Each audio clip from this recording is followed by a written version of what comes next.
Alain Conjoyant et Brigitte Picard. Et nous sommes tous les deux donc, directeurs de recherche à l'INRA, donc au centre Auvergne-Rhône-Alpes. Et nous allons vous faire un très rapide, parce que nous avons normalement à peu près 1 heure de présentation, une espèce de très rapide balayage de ce qui peut se faire à l'INRA, donc sur le centre Auvergne-Rhône-Alpes, bien sûr en lien avec la viande. Donc je vais commencer l'exposé, on va le faire à deux, en se passant un petit peu le micro au fur et à mesure. Je te laisse commencer. Oui, merci.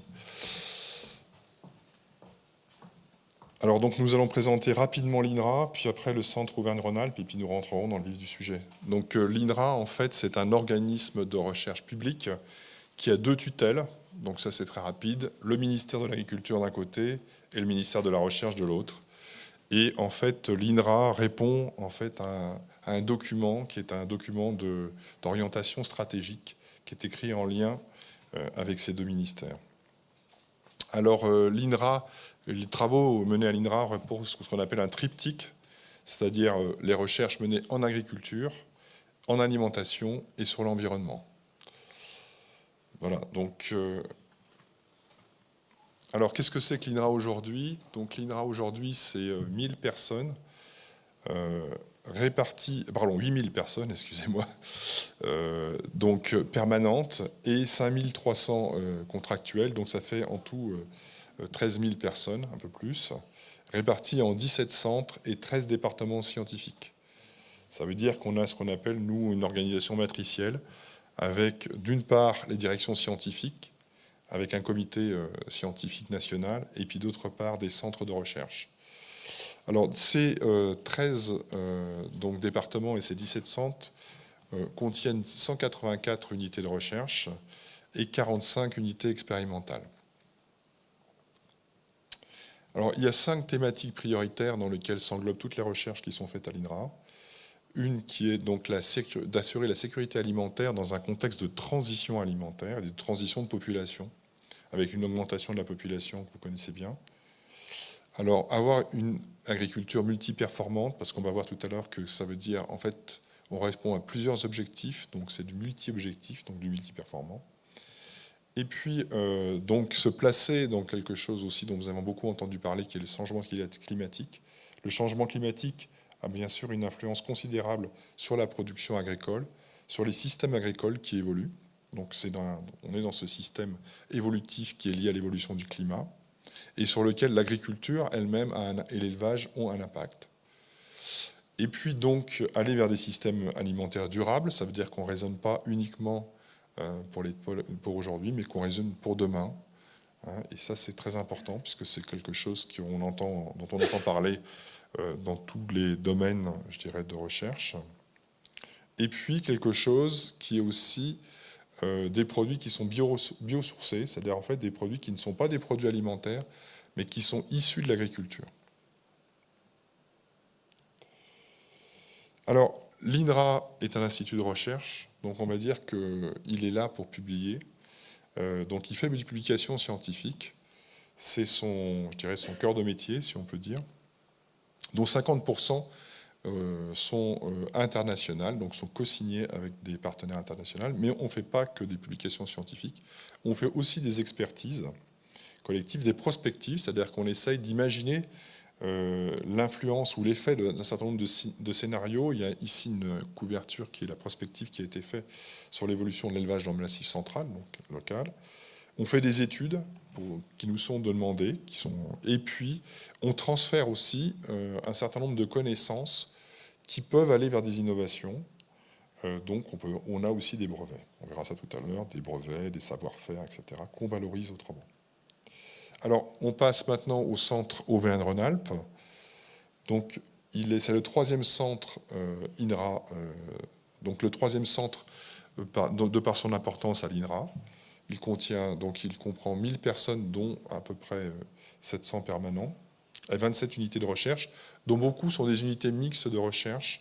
Ça veut dire que ce ne sont pas des unités qui contiennent uniquement des chercheurs INRA, mais il y a une collaboration entre des chercheurs INRA et des chercheurs qui sont souvent issus du domaine universitaire ou d'autres instituts de recherche, comme le CNRS ou l'INSERM, par exemple.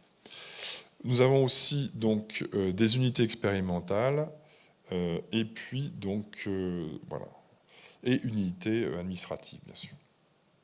Alors, il est implanté donc, sur la région Auvergne-Rhône-Alpes, mais 80% de ses forces sont situées en Auvergne.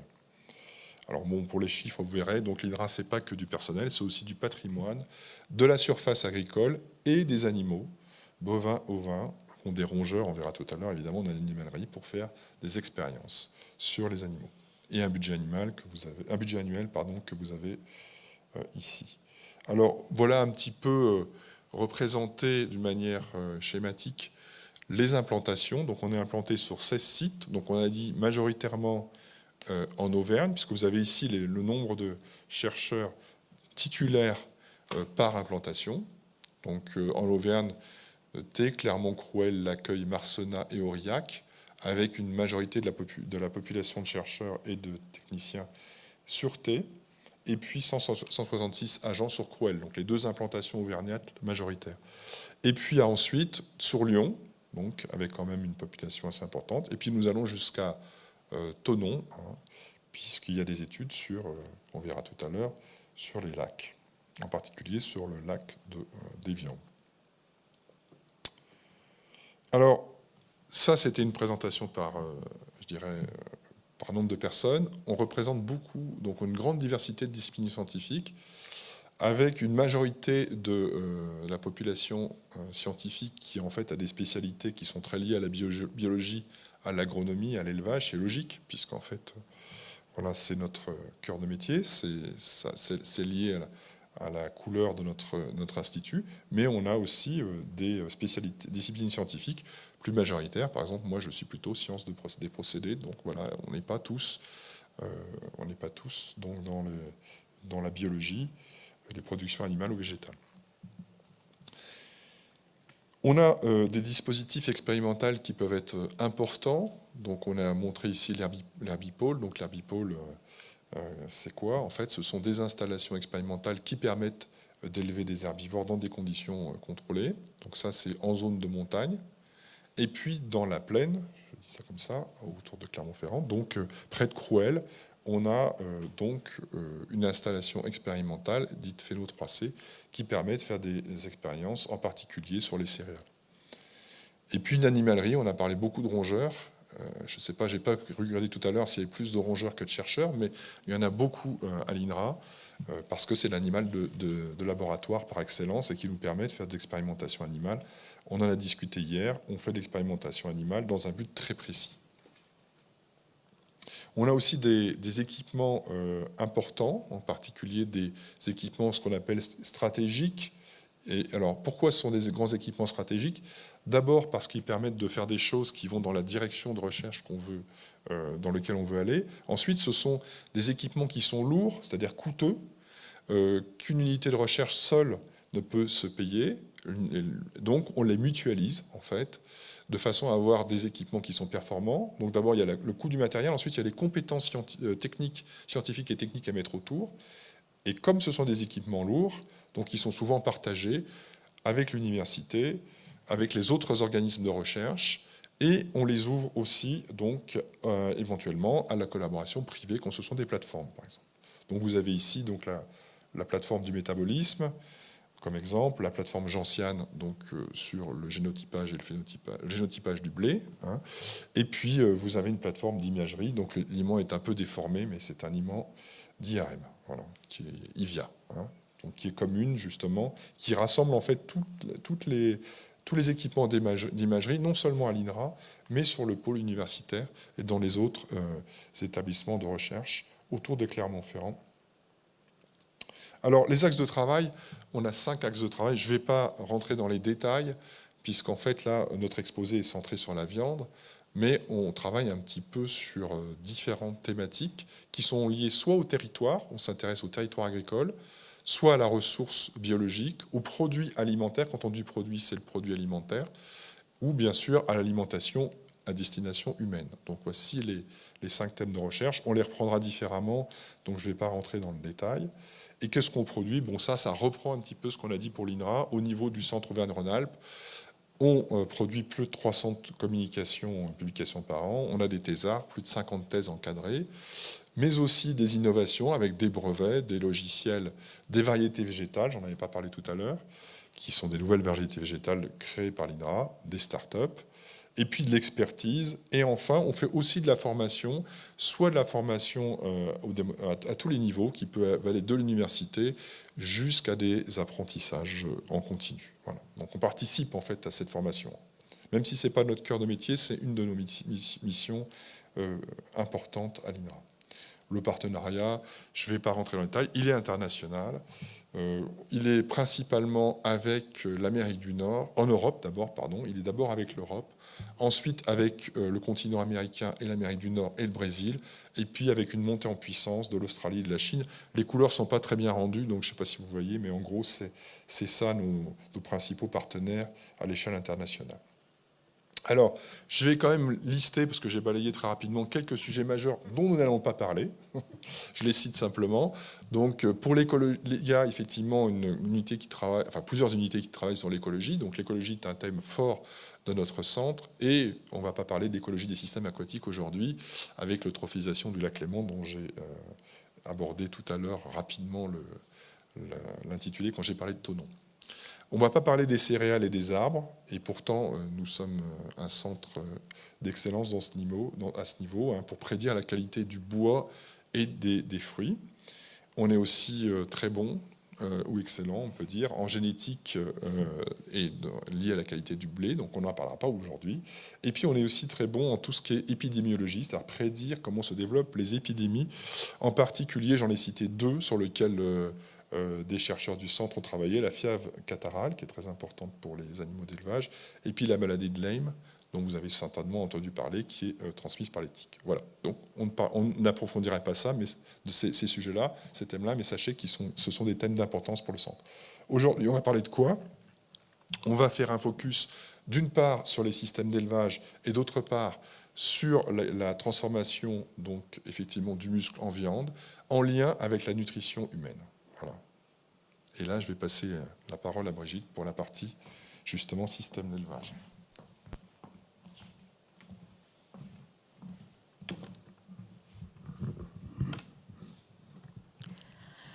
Voilà, donc après cette présentation de l'INRA, nous allons maintenant parler des recherches qui sont faites à l'INRA sur la viande.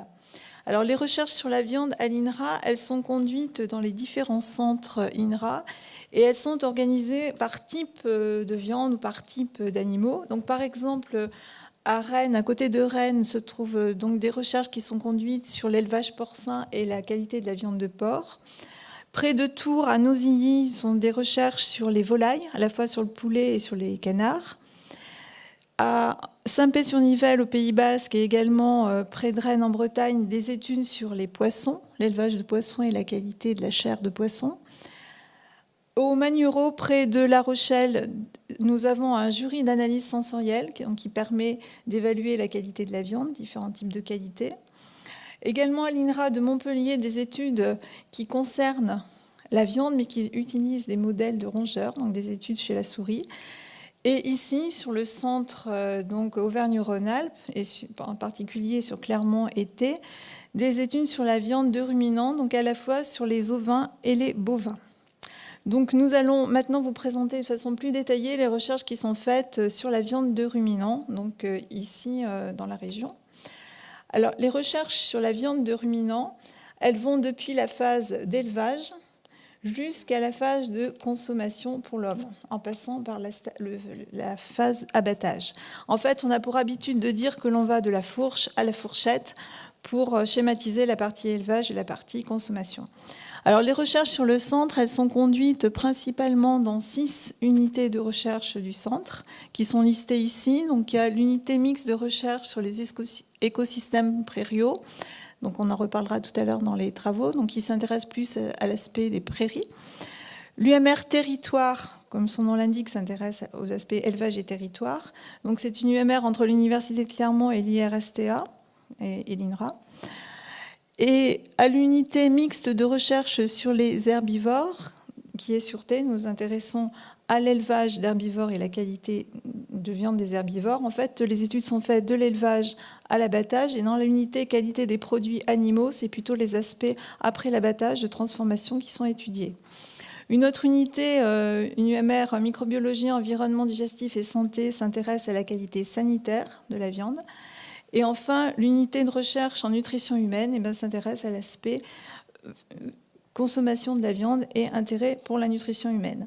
Donc maintenant, nous allons vous présenter un peu plus en détail des exemples des recherches qui sont conduites. Donc tout d'abord, quelques éléments de contexte. Donc les recherches sur la viande, elles ont pour objectif de répondre aux besoins alimentaires d'une population mondiale en croissance. Vous savez, on attend environ 9 milliards d'habitants à horizon 2050, donc une forte augmentation de la population mondiale à nourrir. Pour nourrir cette population, il faut produire des animaux, mais dans un contexte d'alimentation durable, c'est-à-dire avec un respect de l'environnement, en étudiant l'impact sur l'environnement, avec la prise en compte du bien-être animal, comme on en a parlé hier dans la table ronde, mais aussi en étudiant l'aspect efficacité économique à la fois au niveau de l'élevage, mais aussi au niveau des aspects transformation, des aspects technologiques de la viande. Tout ça pour répondre aux attentes des consommateurs, donc avec des enjeux sociétaux et de santé, donc avec une exigence forte au niveau de la qualité et surtout de la sécurité alimentaire, la crainte vis-à-vis de certaines pathologies, des attentes nutritionnelles fortes des consommateurs et une sensibilité vis-à-vis de l'origine des produits, de l'image des produits et, on le redit, du bien-être animal. En fait, les attentes au niveau mondial en termes de consommation de viande sont très différentes puisque dans les pays sous-développés, on a une augmentation de la consommation de viande puisque ces pays sous-développés cherchent à produire de la viande et à consommer de la viande, alors que dans les pays développés, on a au contraire, comme on l'a vu hier, plutôt une diminution de la quantité de viande consommée. Donc, on va partir d'abord de l'aspect élevage. Donc, pour l'élevage, en fait, l'élevage est basé sur cet équilibre qui est illustré là, l'équilibre du cycle de vie, qui est basé sur les interactions entre les différents êtres vivants et le milieu. Donc, vous voyez qu'on a d'une part le soleil, le CO2, l'eau et la photosynthèse qui vont permettre aux plantes de pousser, donc l'herbe, les céréales, etc. Ces plantes, pour pousser, elles vont puiser une richesse au niveau des sols, que ce soit au niveau de l'eau, des minéraux. Et ces minéraux proviennent, cette richesse du sol, la fertilisation dépend à la fois des racines des plantes, mais aussi de la dégradation des plantes elles-mêmes, qui vont venir apporter des éléments, des minéraux au sol, et aussi les fesses et les urines des herbivores qui vont pâturer sur ces systèmes herbagés. Et ceci va permettre, comme le disait l'éleveur hier qui témoignait, à toute une population qu'on ne voit pas mais qui est dans le sol de vivre et d'apporter des éléments aussi nutritifs. Donc c'est tout un système. Et donc les herbivores qui vont pâturer ce système vont permettre de produire des produits tels que le lait, la viande, qui vont être consommés par l'homme. Donc, c'est tout ce cycle de vie que les recherches qui sont conduites sur l'élevage veulent préserver et améliorer. Donc, si on reprend le ruminant dans son pré, les ruminants, vous savez, produisent des gaz à effet de serre, ce qu'on appelle des gaz à effet de serre, notamment de l'azote, mais surtout au niveau des ruminants, du méthane. Et le méthane, c'est un gaz qui est produit par les ruminants parce que les ruminants, pour digérer l'herbe, ont un rumen. C'est comme un estomac, mais avec plusieurs compartiments. Et dans cet estomac se trouve une population de bactéries, une population microbienne qui va permettre la digestion de l'herbe et donc va produire une fermentation. Et que pour que ces produits fermentés puissent être expulsés hors de l'animal, les bovins, par leur roue, vont émettre du méthane. Donc c'est en éructant et non pas par les paies des vaches que le méthane va être émis. Les prairies, on l'a dit hier, elles vont aussi stocker du carbone. Donc elles stockent le carbone qui va en fait préserver ou diminuer le réchauffement de l'atmosphère. Donc c'est un équilibre entre l'émission des gaz à effet de serre et le piège du carbone par les prairies qui qui est étudié dans les études sur l'élevage. Et ce qui est étudié aussi, c'est que tout ce système va permettre de préserver une biodiversité à la fois au niveau de la faune et de la flore. Donc on va vous montrer des exemples par la suite sur ces travaux. Et donc les travaux sur la production des herbivores, sur la production de viande d'herbivores, ont pour objectif, donc, comme on le voit, d'optimiser l'efficacité des modes de production, de diminuer l'impact de la production de ruminants sur l'environnement, donc, notamment en diminuant les émissions de gaz à effet de serre, tout en assurant le bien-être des animaux en élevage, mais aussi autour de l'abattage. Et l'objectif, c'est aussi de prédire et de maîtriser la qualité de la viande. Donc en fait, les travaux se répartissent entre des travaux au niveau de l'élevage, avec les aspects donc, pris en compte de l'environnement, du bien-être animal, du comportement, et tout un aspect autour de l'économie de l'élevage, pour aller vers la maîtrise de la qualité des produits, avec des études sur la performance des animaux, la qualité des carcasses, la qualité de la viande, et des aspects autour de la traçabilité, et de la traçabilité de l'alimentation des animaux, par exemple, et de l'authentification des produits. Donc, je vais vous montrer quelques exemples là de travaux sur l'élevage donc, de ruminants, en commençant par le fait que l'élevage apporte un grand nombre de services auxquels on ne pense pas toujours forcément. Donc, ces services, ce qu'on appelle des services écosystémiques, qui correspondent en fait aux bénéfices que les êtres humains tirent du fonctionnement de tout cet agro-système lié à l'élevage. Donc, il y a différents services. Notamment, l'élevage donc, va servir à produire de la viande, du fromage, du lait, mais va aussi permettre ce qu'on appelle un service de régulation, donc autour de, par exemple, la régulation des flux d'eau, l'aspect pollinisation avec tous les insectes pollinisateurs qui sont associés à l'élevage. Aussi, permettre une lutte contre les incendies en permettant donc, des espaces aérés. Voilà. Et un autre service important, c'est l'aspect service culturel, donc autour de l'entretien des paysages. Par exemple, si les stations de ski sont bien utilisables pour skier, c'est aussi grâce à l'élevage, aux services rendus par l'élevage, et autour d'autres services, autour de la gastronomie, le tourisme, etc. Donc il y a des travaux qui sont conduits autour de tous ces services apportés par l'élevage. Alors un exemple au niveau de la biodiversité. On a parlé de la biodiversité déjà hier soir à la table ronde pour ceux qui étaient là. Donc, et on en a parlé tout à l'heure. Les objectifs des travaux sont, par exemple, dans cette étude-là, étaient de voir comment augmenter l'abondance des insectes pollinisateurs sans baisser les performances des animaux donc, qui sont conduits sur les prairies.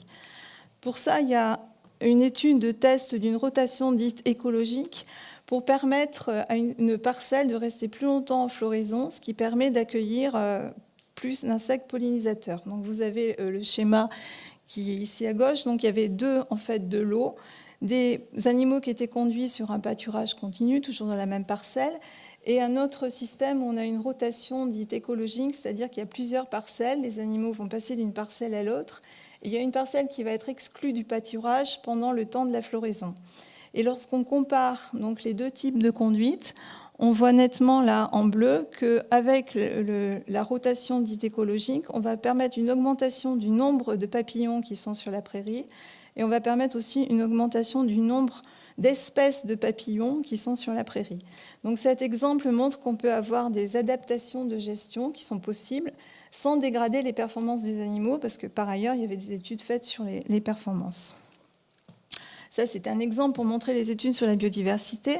Si on revient sur les émissions de gaz à effet de serre, notamment des émissions de méthane par les ruminants, donc des chercheurs de notre unité AT ont développé un système qui permet de mesurer les gaz émis par les ruminants. Donc avec un système de collier, de récepteurs, de filtres, enfin, on peut mesurer l'émission de méthane qui est émise par chaque bovin.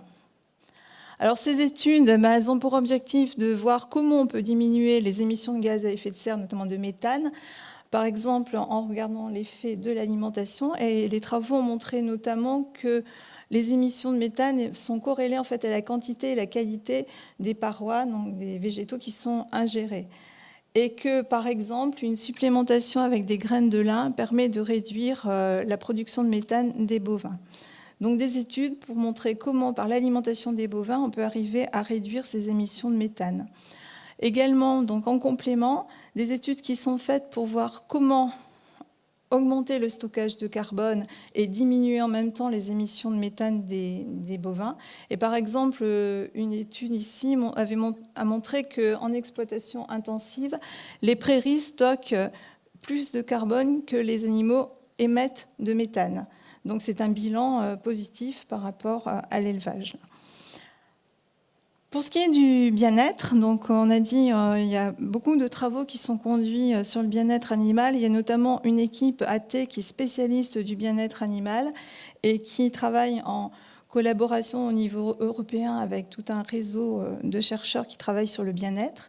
Donc il y a des tests de comportement et des observations diverses qui ont été mis en place et qui ont permis, par exemple, pour des études sur les vaches laitières, de lister un grand nombre de facteurs, alors différents facteurs liés aux libertés de mouvement des animaux, aux comportements non sociaux, aux boiteries, enfin différents paramètres qui sont listés ici. Et tous ces paramètres observés, enregistrés, ont permis d'établir une grille d'évaluation du bien-être qui est une grille qui est utilisée maintenant au niveau européen dans le cadre d'un réseau européen et qui est donc utilisée par les éleveurs pour évaluer le bien-être des animaux en élevage.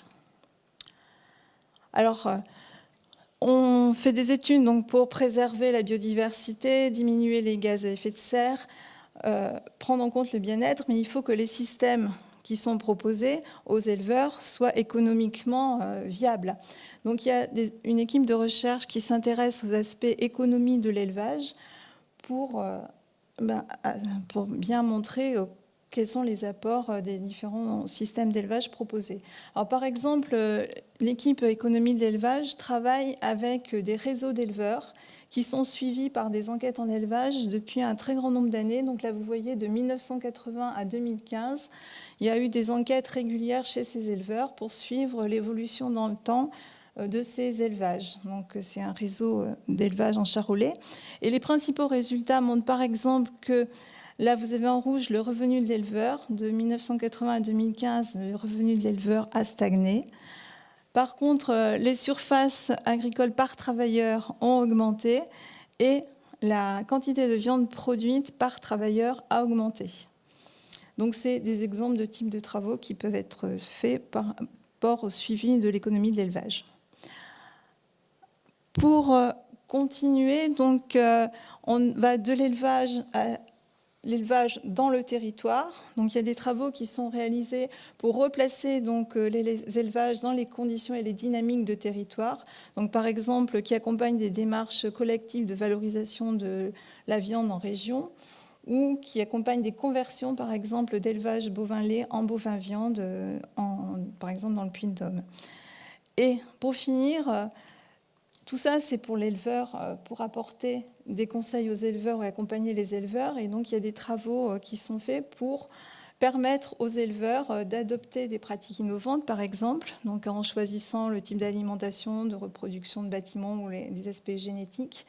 Et il y a aussi des stratégies qui sont mises en place pour, par exemple, étudier l'impact d'élevage mixte qui vont combiner différentes espèces, par exemple ovin-bovin ou par exemple bovin-lait, bovin-viande.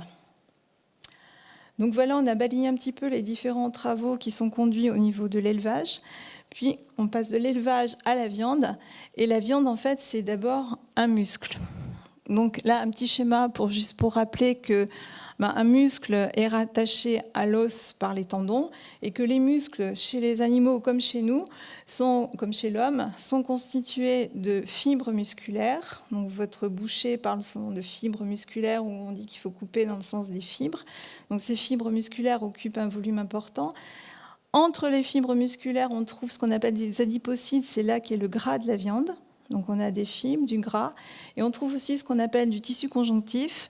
Tissu conjonctif, c'est quelque chose que vous connaissez bien lorsque vous voyez un pot-au-feu, parce qu'il y a beaucoup de tissu conjonctif dans le pot-au-feu, c'est ce qu'on dit un peu la gélatine qui va fondre quand on fait cuire la viande longtemps. Et par contre, on en a très peu dans les steaks, qu'on appelle les muscles à griller. Donc en fait, ces composantes du muscle, fibres, gras, tissu conjonctif, sont très importantes parce que ce sont elles qui vont conditionner en partie la qualité de la viande et par exemple ce qu'on appelle la qualité sensorielle de la viande, qui est ce que perçoit le consommateur, donc par exemple la couleur, la jutosité, la tendreté, la flaveur, qui dépendent de ces propriétés du muscle. Et en fait, ces propriétés du muscle, elles varient selon l'animal, par exemple en fonction de la race, en fonction de l'âge, en fonction du sexe. Et c'est la même chose pour l'homme. Les propriétés de nos muscles, en fait, varient tout au long de notre vie, en fonction de différents facteurs, de notre âge, de l'exercice, etc. Donc des facteurs qui sont liés à l'animal et des facteurs qui vont être liés à son milieu, son environnement, notamment à son alimentation et sa conduite d'élevage. Donc, par exemple, on sait clairement que des races, par exemple bovines, qui sont sélectionnées pour la viande, comme la charolaise, la limousine, la blonde d'Aquitaine, vont avoir certaines propriétés des muscles. Et par contre, les races laitières, qui ont été faites pour faire du lait et pas du muscle, vont avoir différentes propriétés des muscles. Mais par contre, les races laitières, à la fin de leur carrière, vont aussi être utilisées pour la viande. Donc en fait, on s'intéresse à ces propriétés des muscles pour prédire la qualité de la viande au final. Et par exemple, les travaux qu'on a conduits permettent de montrer clairement que les races à viande, en fait, ont été sélectionnées pour faire du muscle. Et ce qu'on observe, c'est que dans ces races-là, on a des muscles plutôt plus clairs, qui vont avoir moins de collagène et moins de lipides. Donc du coup, ça veut dire moins de goût, et plus tendre mais moins de goût. Par contre, les races laitières, elles auront moins de muscles, auront globalement des muscles plus rouges parce que c'est associé, mais auront aussi plus de lipides et un peu plus de collagène. Donc en fait, la qualité de la viande, ça va dépendre de l'équilibre entre ces différentes propriétés du muscle. Et surtout, un équilibre qui est très important pour la qualité des carcasses et des viandes, c'est le rapport entre le muscle et le gras. Parce que vous voyez sur ces images qu'on peut avoir donc, une entrecôte là, qui a beaucoup de muscles et très peu de gras. Et au contraire, une autre qui a beaucoup de gras et très peu de muscles. Donc d'un point de vue rendement, elle est beaucoup moins intéressante. Celle de gauche est beaucoup plus intéressante au niveau du rendement. Par contre, si elle a très peu de gras à l'intérieur, elle aura beaucoup moins de goût. Donc c'est cet équilibre entre le muscle et le gras qu'il faut arriver à maîtriser. Donc c'est pour cela qu'on a des études qui sont réalisées pour comprendre la mise en place, le développement du muscle et la mise en place de ces différentes propriétés pendant toute la vie de l'animal, en fait, de la conception jusqu'au vieillissement. Et ça se fait par différentes techniques de laboratoire, des techniques diverses. Et ces études, elles permettent d'apporter des connaissances sur le rapport muscle-gras, mais aussi du coup sur l'obésité, le développement du gras. Mais elles permettent aussi d'apporter des informations sur des anomalies de développement musculaire et certaines myopathies. Donc ces études qui sont faites chez les animaux d'élevage peuvent aussi avoir des applications chez l'homme. Donc on s'intéresse aux différentes races et à différents types d'alimentation. Et il y a aussi des études qui sont faites pour étudier, par exemple, l'impact de l'alimentation de la mère sur le développement du fœtus. Et pour cela, on étudie les animaux, mais on peut aussi travailler en culture de cellules. Et on sait réaliser des cultures de cellules musculaires in vitro. Donc on sait faire pousser du muscle en boîte de pétri. Donc vous avez des images ici. Donc vous voyez en vert, c'est les cellules musculaires. Donc au début, on a des petites cellules qui vont s'agrandir et on va obtenir l'équivalent d'une fibre musculaire. Donc ça, on sait faire, on l'utilise pour bien comprendre le développement du muscle, mais par contre, on ne l'utilise pas à des fins de production de viande in vitro, comme vous avez pu en entendre parler peut-être par certains médias. Alors, lorsque on veut comprendre donc comment maîtriser les propriétés du muscle, on s'intéresse aussi à l'impact des pratiques d'élevage et notamment à l'impact de l'alimentation sur les propriétés de la carcasse et les propriétés du muscle, puisque l'alimentation des bovins ou des ovins, des ruminants, va modifier les propriétés du muscle. Donc il y a différents travaux qui ont été réalisés depuis un certain nombre d'années, et notamment une étude ici qui avait été faite sur des taurillons salaires qui ont été abattus à 15 mois avec 3 régimes différents à base de maïs, d'herbe ou de foin. Et vous voyez qu'on observe des différences au niveau de la tendreté, la jutosité ou la flaveur. Donc pour montrer que la nature de la ration peut avoir des impacts sur les propriétés du muscle et par conséquent sur la qualité de la viande. Un autre exemple pour montrer que, par exemple ici, des agneaux conduits à l'herbe, donc des agneaux d'herbe ou des agneaux de bergerie qui ont eu une alimentation à base de concentré et de foin, mais en fait, les animaux conduits au pâturage, donc avec une herbe pâturée, avaient des propriétés, des teneurs en lipides intramusculaires et en acides gras qui étaient plus favorables à la santé humaine. Et en complément, ces travaux avaient montré aussi qu'on a des différences de couleur du gras et de la fermeté des gras entre des agneaux conduits à l'herbe ou en bergerie, et aussi des différences au niveau de la couleur de la viande, par exemple avec une luminosité un peu plus claire à l'herbe par rapport à la bergerie. Et ces différences de couleur, elles sont liées à des pigments qu'on appelle les caroténoïdes, qui sont en très forte proportion dans l'herbe verte et qu'on va retrouver en beaucoup plus faible proportion lorsqu'on passe du foin ou aux céréales, par exemple. Alors, tous ces travaux pour étudier l'impact de l'élevage sur la qualité de la viande se font grâce à différentes techniques de laboratoire, mais aussi grâce à des outils qui sont l'herbipole. Alors, l'herbipole, c'est en fait des installations expérimentales qui nous permettent d'élever les ovins et les bovins dans des conditions parfaitement contrôlées pour étudier le facteur que l'on souhaite étudier, grâce au travail des animaliers, puisqu'à l'INRA, il y a des chercheurs, des techniciens de laboratoire, mais aussi des animaliers qui s'occupent des animaux et qui permettent de mener les recherches dans de bonnes conditions pour suivre les expérimentations sur les animaux. Alors, au niveau de l'herbipole, on a 3 sites. Un site à Thé, à L'Accueil et à Marcenat. Donc, vous voyez des conditions aussi climatiques différentes. Alors, c'est au niveau de l'herbipole, donc on peut réaliser des expérimentations. On produit aussi des fourrages. Et on a surtout, il a été développé tout un tas d'outils qui permettent de faire ce qu'on appelle un phénotypage très fin. C'est-à-dire un phénotypage, c'est qu'on va obtenir beaucoup de mesures sur un grand nombre d'animaux. Alors, par exemple, j'ai illustré ici je vous ai illustré ici toutes les mesures de phénotypage que l'on peut faire sur les animaux à l'herbipole. Donc, par exemple, on va pouvoir avoir des informations sur la performance individuelle de chaque bovin, avec des mesures sur le contrôle individuel des quantités ingérées. Pour chaque bovin, on va suivre la quantité ingérée. C'est ce qu'on appelle des jauges intelligentes, où on va tout enregistrer. On va pouvoir mesurer les performances de croissance et d'état corporel, donc c'est le gras de l'animal, le rapport muscle-gras sur l'animal vivant. On fait, grâce aussi à un abattoir expérimental qui est sur le site de Thé, on peut faire des mesures donc, sur les carcasses et faire des prélèvements pour étudier la qualité de la viande et étudier aussi, on y reviendra plus loin dans l'exposé, tous les aspects qui sont liés autour de l'abattage des animaux. Et on peut réaliser aussi des analyses de comportement alimentaire des animaux et calculer l'efficience alimentaire, c'est-à-dire l'utilisation des nutriments et leur transformation pour la production de l'animal, pour la performance animale.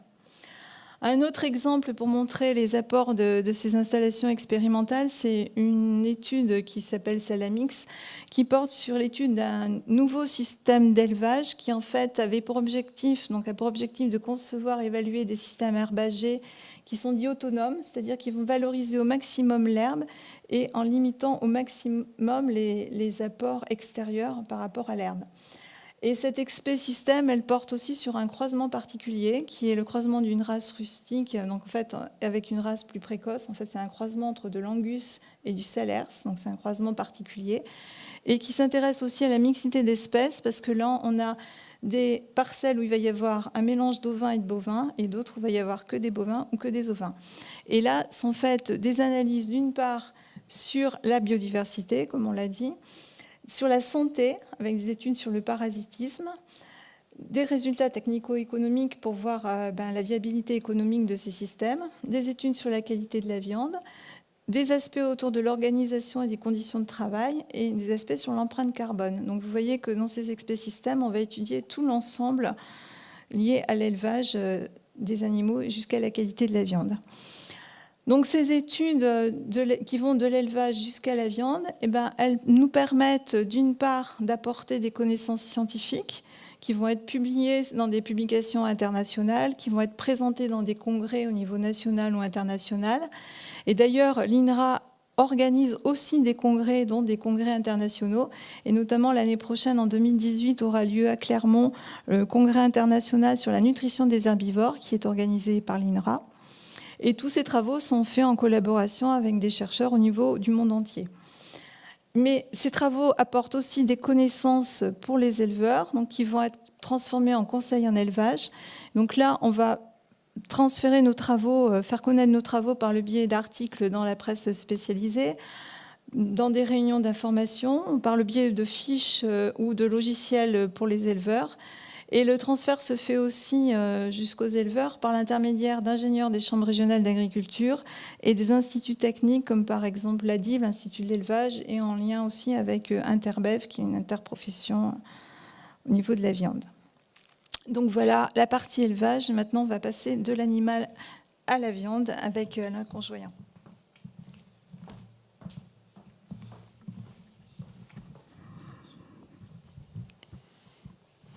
Donc je vais balayer rapidement, parce qu'il nous reste une demi-heure, effectivement, la transformation du muscle en viande. Donc comment ça se passe? Ça se passe dans un abattoir, donc je n'ai pas repris les différentes parties de la chaîne d'abattage. Mais il faut savoir effectivement que l'animal est d'abord... Alors là, j'ai représenté, j'ai centré l'exposé sur les herbivores, et plus particulièrement les bovins, puisqu'on avait peu de temps, et puis on a parlé beaucoup, effectivement, on a décidé de centrer effectivement cet exposé là-dessus en termes d'exemple. Alors qu'est-ce qui se passe? L'animal est d'abord étourdi, non pas effectivement, je dirais... il est étourdi dans un premier temps, souvent par un pistolet qui est ou perforateur ou non perforateur. Ensuite, il est saigné, donc il est éviscéré. On lui retire effectivement tous les viscères qu'il y a dans la cavité abdominale. Ensuite, on en retire la peau. Puis une fois qu'on a retiré la peau, on fend la carcasse. Et donc, il arrive ensuite par demi-carcasse. Donc, il y a une inspection vétérinaire pour voir si l'animal n'est pas parasité. Il est pesé et classé. Dès qu'il a été pesé et classé, il entre donc en chambre de réfrigération. Alors, si on se base sur le bœuf, je voulais simplement parler un petit peu du fait que la viande de bœuf, ou la viande en général, mais surtout la viande de bœuf, est relativement chère et coûteuse à produire. Alors pourquoi? Parce qu'en fait, à partir d'un animal vif, donc au poids vif, de à peu près 700 kg, on arrive à uniquement 245 kg de viande commercialisable, c'est-à-dire qu'en fait, ça fait 36% du poids de l'animal vivant. Bon, je ne vais pas rentrer dans les détails, mais il faut savoir qu'effectivement, la viande, finalement, n'est qu'une partie de ce qui constitue l'animal. Et actuellement, un des sujets majeurs sur lequel on commence à travailler à l'INRA, d'une manière un peu plus intense, c'est sur la valorisation des coproduits. C'est quoi les coproduits? Ça peut être les os, effectivement, en particulier le gras, qui constitue une part non négligeable des parties de la carcasse. Donc ça, c'est un sujet. Alors, on peut les valoriser à différentes... Je n'ai pas voulu aller dans le détail, parce qu'on balaye l'ensemble des sujets sur lesquels on travaille à l'INRA, mais on peut en faire des produits qui sont à usage alimentaire ou non alimentaire. Alors, on parle beaucoup de qualité de viande, mais qu'est-ce que c'est que la qualité de la viande? En fait, elle se décline sous différentes dimensions. Bien sûr, ce qu'on appelle les qualités organoleptiques, donc la saveur, la flaveur, la tendreté, la jutosité, qui ont été citées tout à l'heure, mais aussi, ça inclut les qualités sanitaires, donc qui peuvent être d'origine microbiologique. Les problèmes peuvent être d'origine microbiologique, ou, on verra tout à l'heure, chimique. Et puis enfin, évidemment, la qualité de la viande. On en a beaucoup discuté hier lors de la table ronde, et on l'abordera ici rapidement. La viande a des qualités nutritionnelles certaines. Et donc, en fait, quand on parle de la qualité de la viande, en fait, il faudrait parler des qualités de la viande, avec ces différentes dimensions qu'on balaye ici. Alors, si on se base sur les ruminants, et si on se base sur le bœuf, la qualité numéro 1, c'est la tendreté. Et la tendreté, on peut l'évaluer de différentes manières. Et déjà, effectivement, évaluer en soi la tendreté n'est pas quelque chose d'aisé, parce que le muscle est un matériau mou et déformable. Et en fait, arriver à qualifier par des tests mécaniques, c'est ce qui est représenté ici, et ce qui se rapproche le plus d'un point de vue, on va dire, physique, de ce qu'on peut percevoir en bouche, si on peut le dire ainsi, n'est pas simple. Donc on peut soit effectivement caractériser le muscle en compression, en étirement ou en cisaillement. Ce sont des mesures instrumentales qu'il faut remettre, je dirais, en parallèle d'une évaluation qui est une évaluation sensorielle par un jury, qui peut être un jury entraîné ou non entraîné. Et évidemment, c'est quand même, je dirais, la caractérisation par le jury qui est quand même le plus proche de celle du consommateur, donc c'est la plus importante, mais elle est compliquée en fait à interpréter souvent. Et donc, d'où l'intérêt d'aller mettre en parallèle des mesures instrumentales avec les notes qui sont attribuées par le jury. Alors, je ne vais pas rentrer dans le détail de comment on fait une analyse sensorielle, comment on trempe les résultats. Vous avez des box ici avec des petits robinets qui montrent qu'on se rince la bouche. Il faut qu'il y ait un éclairage qui soit adapté. Il y a un plan d'expérience qui est donné. On a effectivement un certain nombre de précautions pour être sûr que, on va dire, le juge répond à la bonne question et qu'il ne soit pas influencé par les conditions extérieures, c'est-à-dire par les autres juges ou par les conditions d'éclairage, les bruits, etc. Donc il y a tout un protocole à mettre en œuvre. On ne peut pas, si on veut vraiment évaluer d'une manière un peu robuste, on appelle un test robuste, les propriétés sensorielles des aliments, il faut prendre un certain nombre de précautions. Alors maintenant, qu'est-ce qui se passe au cours, donc on a vu, de l'abattage et de la transformation du muscle en viande, au cours de la réfrigération et du stockage des carcasses. Donc, il y a plusieurs phases. La première est celle qui est l'établissement de la rigor mortis, donc ou rigidité cadavérique, que la plupart d'entre vous ont surtout vu au travers des films policier, donc effectivement, où le cadavre se transforme, atteint d'abord un état de rigidité. C'est vrai pour l'animal, quand on l'abat, il atteint d'abord une phase de rigidité cadavérique, donc extrêmement dure, et ensuite il y a un phénomène de maturation. Alors, ce phénomène de maturation va être responsable en particulier de l'élaboration du muscle en viande, et donc va être responsable de la tendreté. Alors c'est une manière assez grossière, ça a été beaucoup étudié à l'INRA. Maintenant, je dirais qu'on a beaucoup capitalisé sur ces résultats, même si il reste encore des zones d'incertitude. C'est des recherches qui sont moins menées à l'INRA, mais sur lesquelles l'INRA a de l'expertise, on va dire. Donc la première partie, qui est donc l'évolution de la tendreté, qui est liée à l'attendrissage, qui sont liées aux fibres musculaires, alors que la tendreté ou la dureté, on va dire basale, qui elle est liée au collagène. On a vu tout à l'heure, quand Brigitte a balayé, effectivement, a présenté rapidement ce qu'était la structure du muscle, qu'on avait effectivement à la fois des fibres musculaires et du collagène. Alors,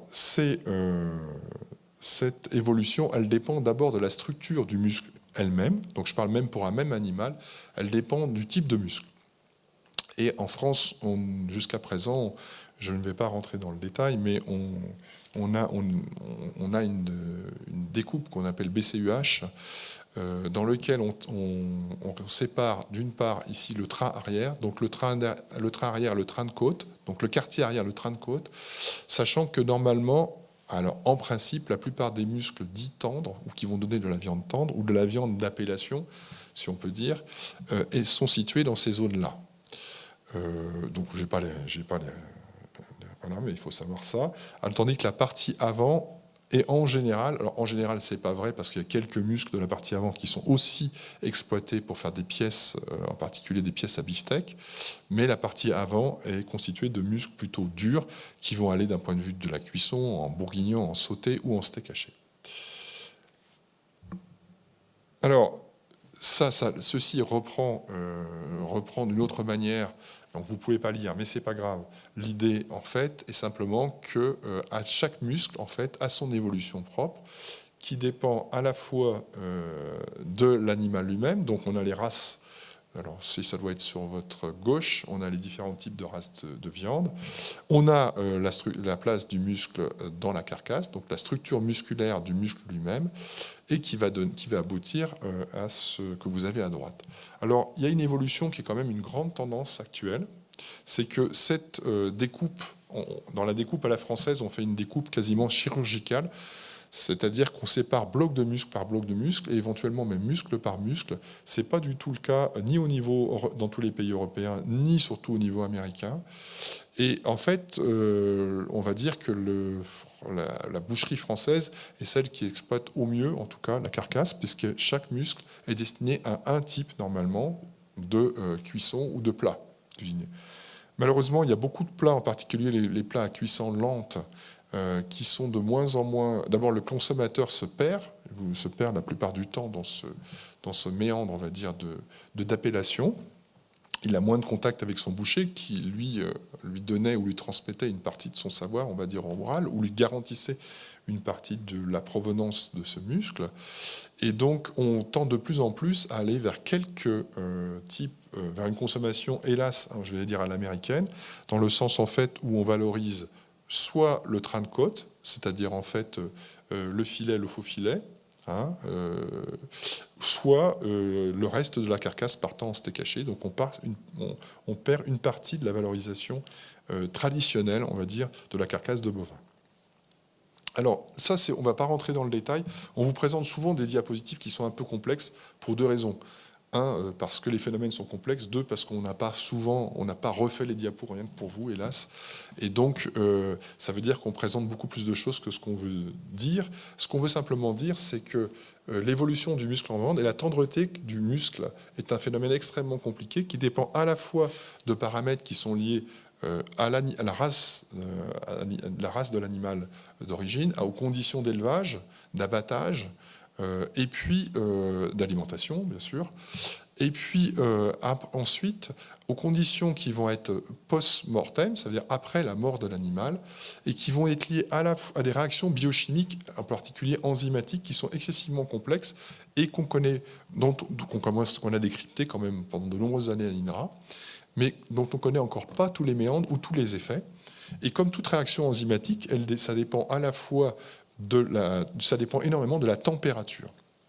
Et comme en même temps que le muscle se transforme en viande, on réfrigère la carcasse pour des raisons sanitaires, ça fait qu'on a des évolutions compliquées et que, évidemment, un muscle qui est situé plus ou moins en profondeur dans la carcasse ne va pas avoir une courbe d'évolution de la température et du pH qui va être similaire à un muscle de surface, et que donc, quand on manie toutes ces combinaisons, on arrive à quelque chose qui est excessivement compliqué et qu'il est encore difficile de prédire, même si on a une idée des grandes évolutions, des grandes tendances qui font, des grandes lois, on va dire, qui font que le muscle, que la viande va être plus ou moins tendre après, à la sortie, une fois découpée, à la sortie d'un muscle, eh ben, on n'est pas capable de la prédire totalement.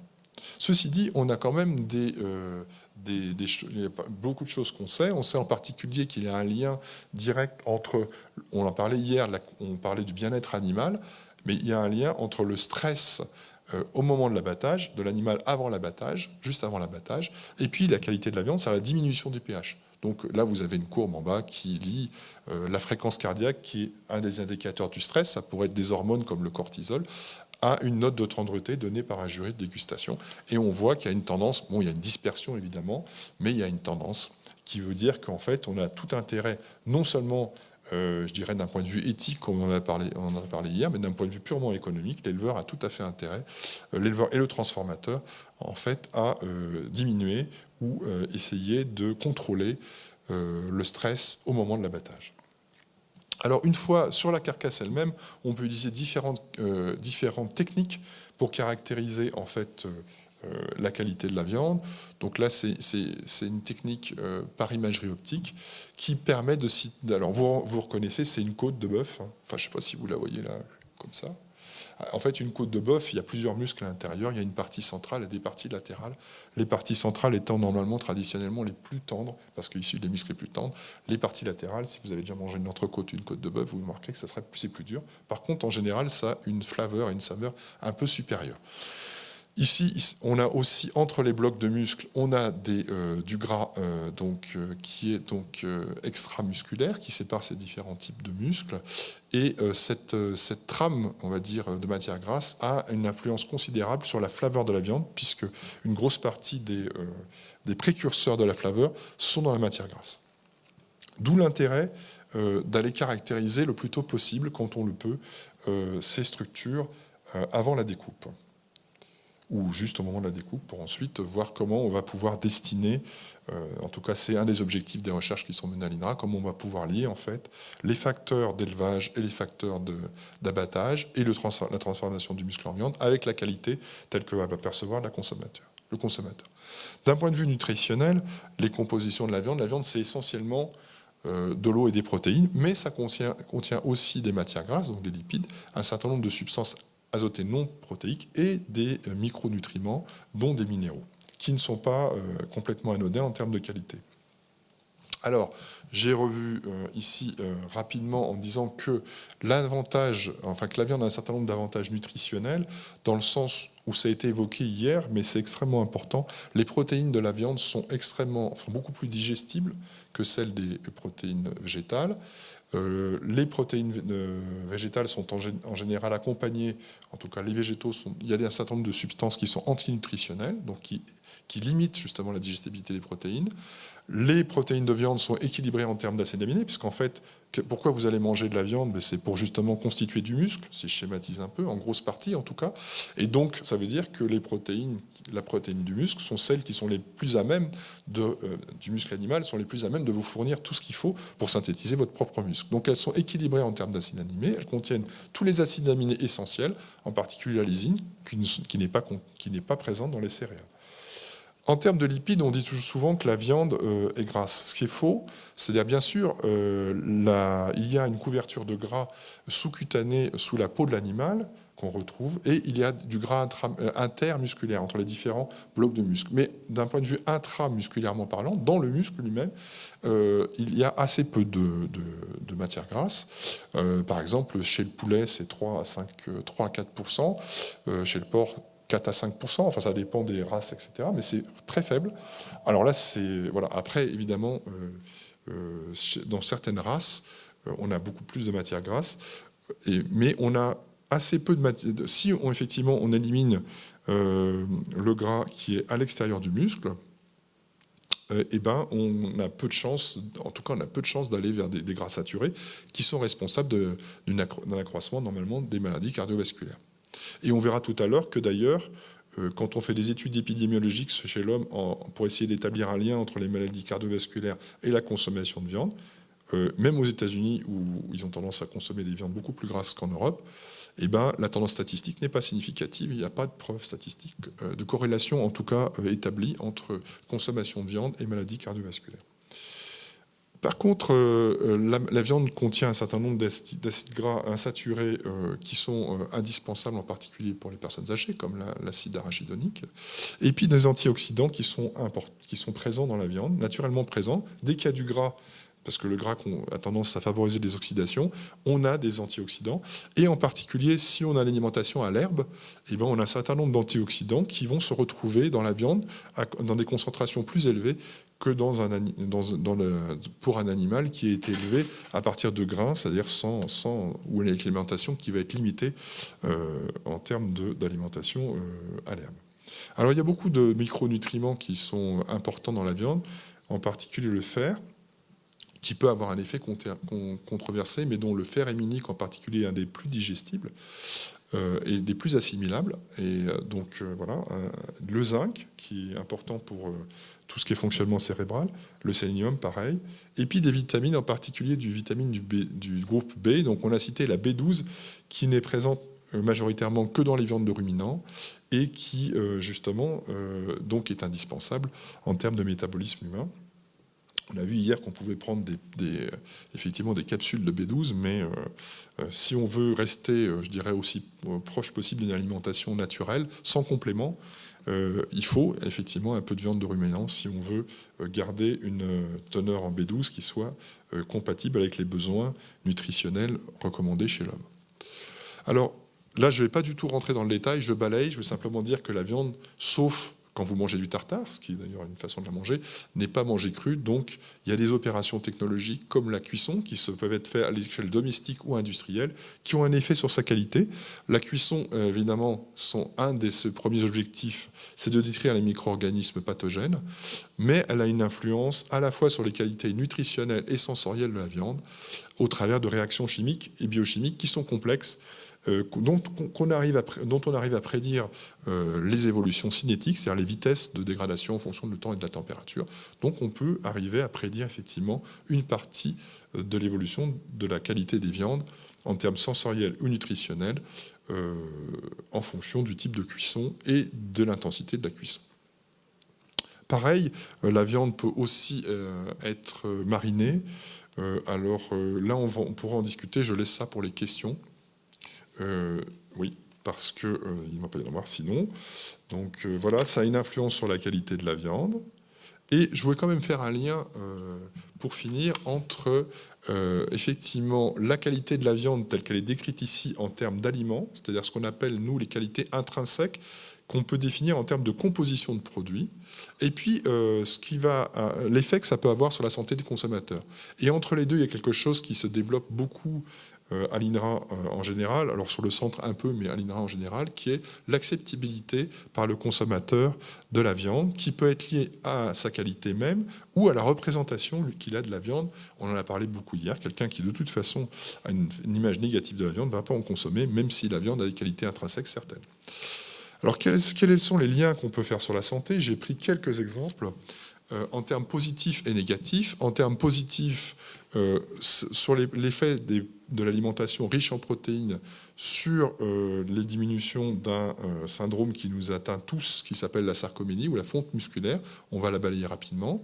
Et puis, des effets négatifs, j'ai cité les possibilités d'avoir des contaminations chimiques dans la viande qui vont ensuite se traduire potentiellement par des effets cancer. Alors, qu'est-ce que c'est que la sarcopénie? La sarcopénie, en quelques mots, c'est une fonte musculaire qui est liée à l'âge.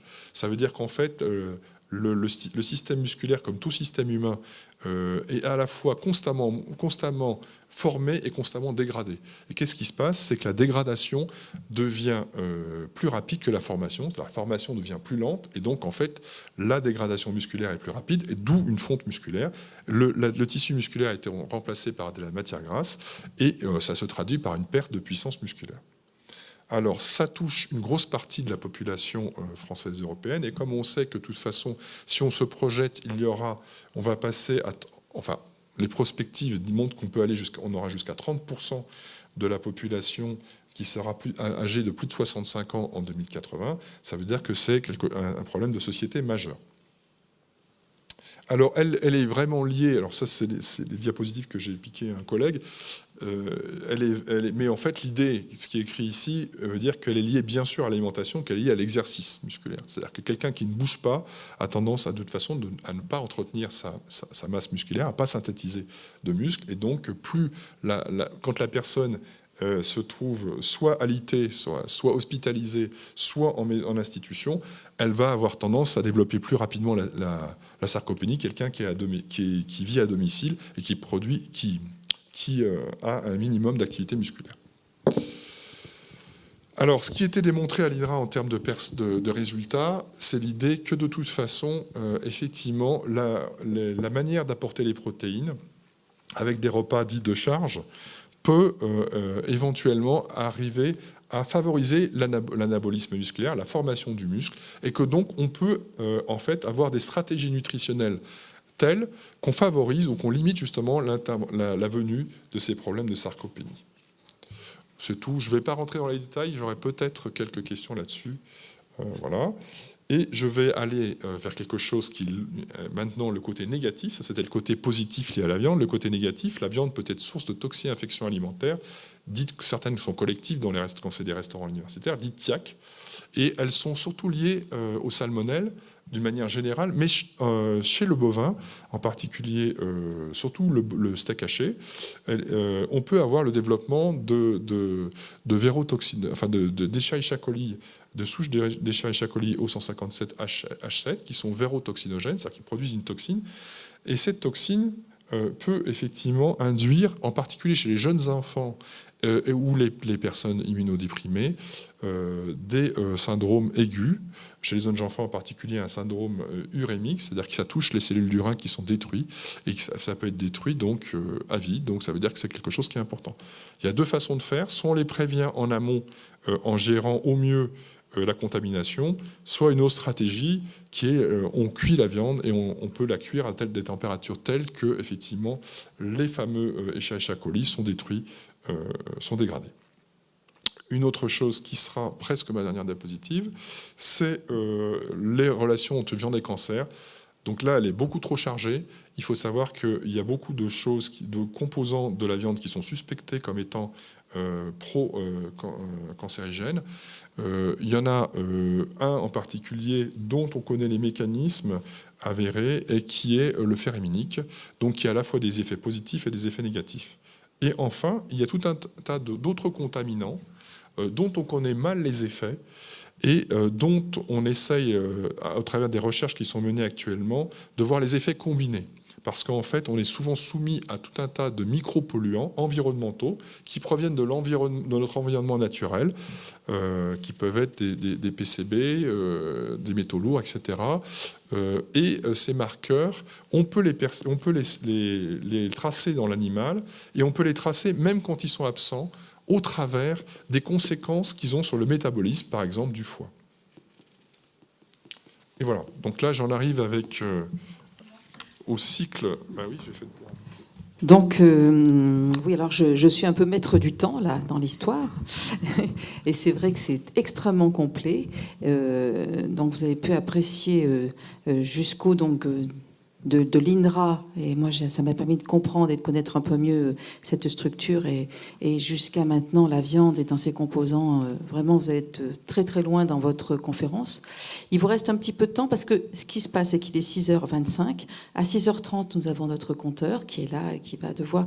Et c'est peut-être quelques personnes auraient souhaité... vous poser des questions. Vous avez encore des choses à nous dire ou... Juste rapidement, l'idée c'était de vous donner envie d'en savoir plus. Voilà. Donc, Alors, dans le allez-y. cadre de Ville Apprenante, nous proposons d'organiser une série de 8 conférences qui commenceront en novembre, de novembre 2017 à juin 2018, puisque en octobre, il y aura aussi le sommet de l'élevage, auquel l'INRA a un stand sur la viande, et auquel il y aura aussi une conférence organisée avec COP de France sur l'aspect herbe et viande.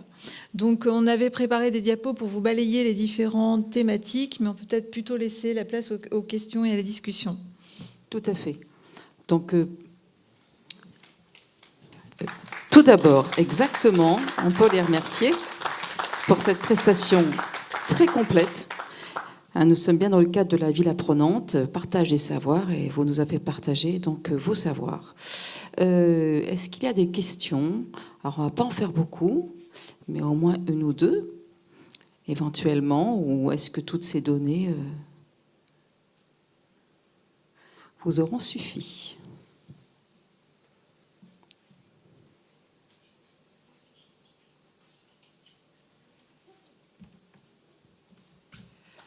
Il semblerait, je dis bien il semblerait, qu'il n'y ait pas de questions, donc c'était vraiment très complet.